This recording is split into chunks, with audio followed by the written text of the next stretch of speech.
honestly, there's not much story to be told in terms of starting it. It was actually very easy. I had an exit and I was bored. Okay, so I was doing a lot of like startup community projects in Malaysia.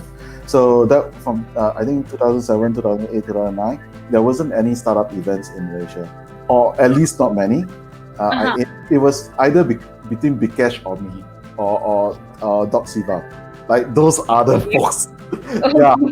So I ended up organizing a lot of them back in the day, and it was something quite fun that we like to do.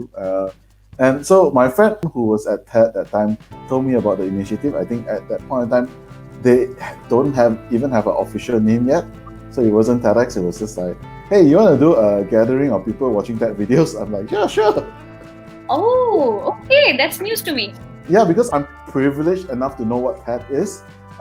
Because TED is this conference that has existed since 1984. It's one of the conferences that I really wanted to go when I was young. And so my friend was like, yeah, sure, let's do this. And so when we did the first one, then there was, we announced it and there were requests, hey, you should, because we thought just watch TED video only. Okay, let's have some speakers there. So we had some speakers, and we were very fortunate to have, I'm not sure you know who Yasmin Ahmad is or not. Yeah, I know her. I came across the story and everything. Yes. So Yasmin Ahmad was very nice to agree, and she was one of our first speakers, and Bikesh was there actually, to be honest. Mike was there. Mike brought in another speaker for me. Mike, yeah. What you want to do is try to work out your purpose of the organization, and if the purpose and the true north of it shines, you will attract the right people in, and the wrong people will actually fall off based on a culture that people cannot adapt to the culture. So I was kind of lucky to actually got into the Alibaba Netpreneur training, and one of the things that they classify is like people who go to Alibaba generally like they're accepted have a certain quality called the Ali Wen quality. And I truly believe that we attract people that are very similar, like-minded, and etc. Yes. So the people that we tend to work together are fairly like-minded and fairly similar. I think the passion and focus, it changes over time. I think the best way to put it this way: if you have all the money in the world, if you have all the time in the world, what will you spend your time and your money to do? And I did this soul searching bit over the last 9 months. It's like, yeah, screw it, I'll still do TEDx. I love it. Oh, so you got your answer. You were so satisfied with what you're doing, and automatically the passion and the focus came in.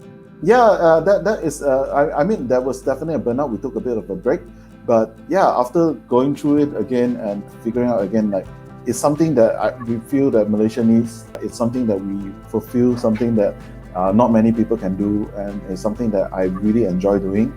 So yeah, it takes up a lot of my time. It don't make me any money. So it's something. So again, this comes in terms of stoicism. What's within your control and what's beyond your control. There are reasons that people do not like, regardless. So you can't satisfy everyone. I mean, you can just take feedback and analyze whether this feedback can you improve or not. So I give you a good example. My family runs a restaurant over in Malacca. Okay. This is my parents' retirement project. So they are just doing it for fun and like passing time. And there was this lady that came in one day and said like, "Hey, your chicken tastes like chicken." I'm like, "Okay, is that bad?" No, it's okay. Is it good? Yeah, it tastes like chicken. I'm like, so is there anything we can change? It just tastes like chicken.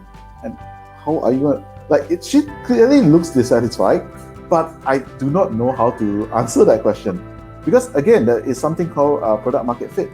So you can constantly keep improving to hit a good product market fit, but at the end of the day, there will still be people who are unsatisfied with you and choose another supplier or another vendor.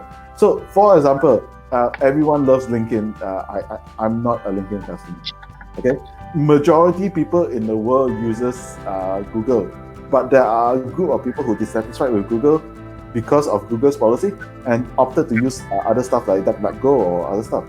So yeah, this is always a good opportunity for your business. Yes.